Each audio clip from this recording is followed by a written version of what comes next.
Quantas vezes você já presenciou essa cena em um filme? Uma planície cheia de areia. Um deserto, com uma brisa leve e suave soprando. Uma caravana de camelos montados cruzando lentamente as infinitas dunas de areia. Um cenário belo e sereno. E agora, imagine o seguinte: uma onda repentina de explosão surge do fundo da terra a quilômetros de altura.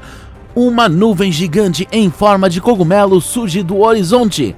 A brisa suave agora se transforma em um furacão, varrendo tudo em seu caminho. Até mesmo os camelos chocados e seus cavaleiros.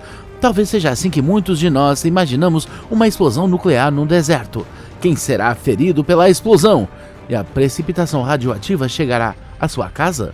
A pergunta, e se detonarmos uma bomba atômica no deserto, foi abordada pelos franceses na década de 1960 e um total de 17 engenhos nucleares foram detonados por La République em um dos maiores desertos do planeta, o Saara, ou como os franceses o chamam, Le Sahara. Os resultados desse experimento que abalou a Terra foram mantidos em segredo por décadas, mas em 2010 os jornalistas finalmente levantaram o véu. Acontece que pelo menos um dos testes teve como objetivo estudar o efeito da radiação em seres humanos. Os jornalistas relataram essa experiência diabólica. Após a explosão, os soldados de infantaria receberam ordens para se aproximar do epicentro da explosão a uma distância de apenas várias centenas de metros e deitar em trincheiras por 45 minutos. Os recrutas não usavam trajes de proteção, estando vestidos apenas com seus uniformes do deserto. Hoje, muitos dos soldados culpam seus problemas de saúde ao longo da vida neste experimento. Alguns deles, por exemplo, sofrem de câncer de pele que atribuem à radiação que receberam em decorrência da explosão. Mas os dados sobre todos os outros experimentos nucleares no Saara permanecem desconhecidos até hoje. No entanto, temos muito mais informações sobre a primeira bomba atômica já explodida no planeta. E essa também foi detonada no deserto. E apesar de já terem se passado mais de 70 anos, milhares de pessoas têm a certeza de que ainda sofrem as consequências daquela primeira explosão atômica. As primeiras ideias e patentes concretas sobre o desenvolvimento de armas nucleares surgiram na década de 1930, mas realmente se concretizaram durante a Segunda Guerra Mundial. Foi então que o Projeto Manhattan foi aprovado. O Projeto Manhattan foi uma operação secreta americana para criar 4 bombas atômicas destinadas a restaurar a paz no planeta. Você provavelmente pronuncia o nome da primeira bomba com bastante frequência. Ela se chama simplesmente o Gadget. Este nome simples foi dado à bomba que marcou a inauguração do futuro nuclear do mundo. O próprio teste foi denominado Trinity.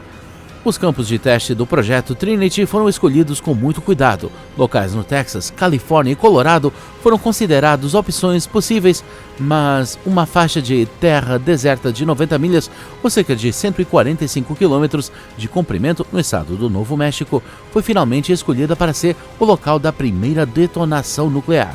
Ninguém sabia naquela época que em 16 de julho de 1945, o dia da detonação do Gadget, por assim dizer, que esta área se tornaria ainda mais desolada, abandonada e árida do que já era.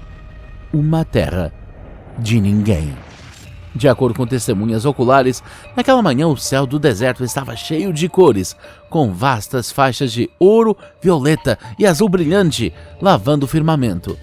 Em meros microsegundos, uma enorme bola de fogo apareceu, incinerando completamente a torre de 100 pés ou 30 metros de altura na qual a bomba estava posada. Seus fragmentos voaram até 7 milhas ou 11 quilômetros de altura no céu. O Gadget explodiu com uma força de 21 quilotoneladas e a temperatura no epicentro da explosão estava acima de 14.000 graus Fahrenheit ou 7.700 graus Celsius, mais quente do que a superfície do Sol. No final das contas, foi lindo e assustador, maravilhoso e terrível ao mesmo tempo. Mais tarde, os cientistas encontraram minúsculas partículas verdes na cratera deixada no rescaldo da explosão. Os cientistas presumiram que era a areia que subiu durante a detonação e derreteu devido às temperaturas extraordinárias. Depois endureceu novamente durante a descida, antes de finalmente cair mais uma vez na Terra. Mas, mais recentemente, em 2010 para ser exato, um estudo mostrou que a areia foi realmente puxada para o centro da própria explosão. Foi lá onde se liquefez tornando-se sólida mais uma vez durante o voo. O novo material recebeu o nome do próprio teste, trinitite. Assemelha-se ao vidro em termos de composição, mas com a adição dos isótopos radioativos cobalto e bário, assim como nossos velhos amigos urânio e plutônio, entre outros. Na verdade, apenas um único grão de trinitita contém até 40 elementos radioativos diferentes.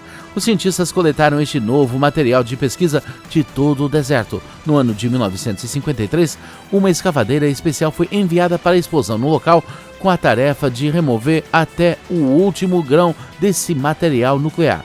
Mas mesmo agora, existem casos de formigas arrastando fragmentos de trinitita das profundezas da Terra no antigo local de teste. Você também pode encontrar essas amostras de trinitita radioativas nas coleções de fãs de todas as coisas nucleares. Disse que após a explosão, moradores de comunidades próximas coletaram esse material radioativo de seus quintais e jardins, vendendo posteriormente a coletores. Infelizmente, esta trinitita verde de vidro-areia não é a única coisa que impactou o meio ambiente como resultado da explosão atômica. Logo após essa primeira detonação nuclear secreta da história, o céu mudou de cor. Não apenas sobre a área de teste do deserto, mas também muito mais longe. Ele mudou de cor até mesmo a 300 milhas ou 480 quilômetros do epicentro da explosão. Além disso, todas as cidades do estado do Novo México sofreram pequenos terremotos. Alguns dos residentes, dos quais o experimento nuclear foi mantido em segredo, entraram em pânico. Fizeram as malas e correram para parentes em outros estados. Aqueles que decidiram ficar ou simplesmente não tinham para onde ir, sofreram a ira dessa notável nova invenção da humanidade. De acordo com essas vítimas, a precipitação nuclear choveu em todo o estado, danificando a terra e muitos dos vegetais e frutas que vinham crescendo lá. Os pelos de alguns animais que beberam água de poças irradiadas ficaram brancos, como se tivessem visto fantasmas. Na verdade, devido à explosão, o número de pacientes com câncer aumentou e alguns bebês nasceram com defeitos de nascença. Isso implica que, se sua casa está localizada a milhares de quilômetros de distância de um deserto onde uma arma atômica é disparada, a radiação ainda pode chegar até você por meio de precipitação ou ventos fortes. Curiosamente, alguns cientistas ainda consideram as bombas nucleares potencialmente úteis, embora não da maneira que você possa imaginar. Estão convencidos de que as armas atômicas podem até ser capazes de ajudar a criar um mar onde não há nenhum, novamente no Saara, ou como os egípcios o chamam, Al-Sahara. Claro, criar um mar no deserto é apenas uma proposta, mas já foi discutido anteriormente com algum vigor, como parte do projeto Plowshare, que se esforçou para usar armas nucleares para fins pacíficos. Os teóricos propuseram explodir 213 armas atômicas no deserto do Saara, no Egito, para esculpir um mar do zero. Um mar do Saara nesta área teria trazido água para uma terra muito árida e teria facilitado o transporte de carga, que é obviamente muito mais eficiente por mar do que por caravana. Mas, conforme relatado por alguns ambientalistas na época, 213 explosões atômicas podem não apenas causar problemas localmente, mas podem devastar todo o planeta. Eles até alertaram sobre a mais temida de todas as possibilidades, o inverno nuclear. O roteiro de seus medos parece uma história de terror. Como resultado das explosões, enormes nuvens radioativas se elevarão na atmosfera, bloquearão a maior parte da luz do Sol e, como resultado, a temperatura em nosso planeta diminuirá até o ponto em que toda a vida irá simplesmente desaparecer. Todos os seres vivos morrendo de frio. Felizmente, ninguém nunca teve a chance de testar essa teoria do inverno nuclear. Decidiu-se deixar de lado os planos para o Mar do Saara, pelo menos por enquanto. Mas os cientistas não pararam de procurar maneiras de usar armas atômicas para necessidades pacíficas. Agora, alguns estão até sugerindo que tentemos prevenir o aquecimento global com a ajuda de ataques nucleares e seu amigo, o inverno nuclear. Claro, ninguém está nos pedindo para começarmos a lançar armas nucleares uns contra os outros ainda. Mas a possibilidade de usar o inverno nuclear para prevenir ou combater um inverno catastroficamente quente e eterno existe realmente. Especialistas da NASA previram anteriormente o que poderia acontecer durante uma guerra nuclear se pelo menos 100 bombas do tamanho da que foi lançada em Hiroshima fossem detonadas.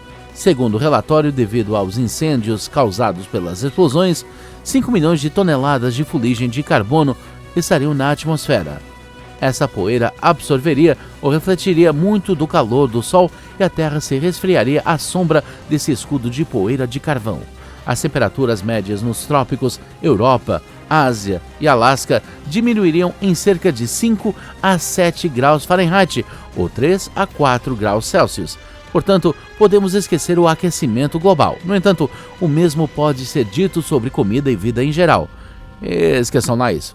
Afinal, essas mudanças de temperatura levarão a quebras generalizadas de safra, fome, crise financeira e turbulência geral.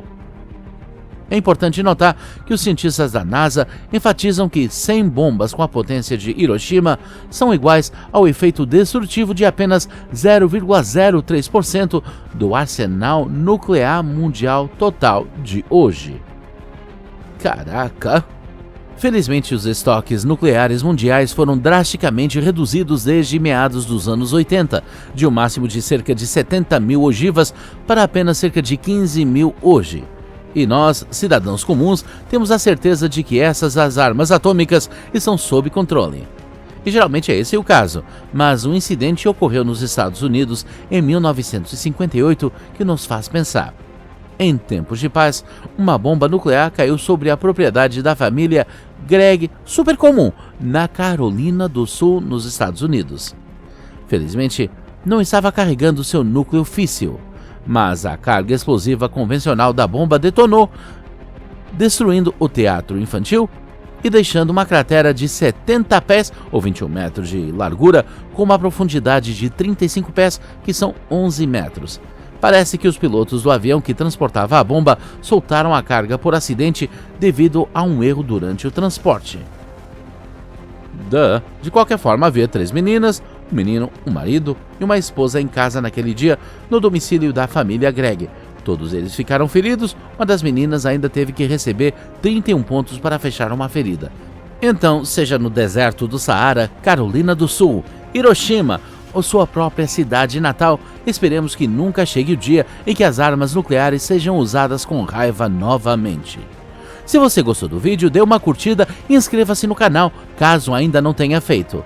E não se esqueça de clicar no botão com o sininho para ser o primeiro a saber quando novos episódios forem lançados.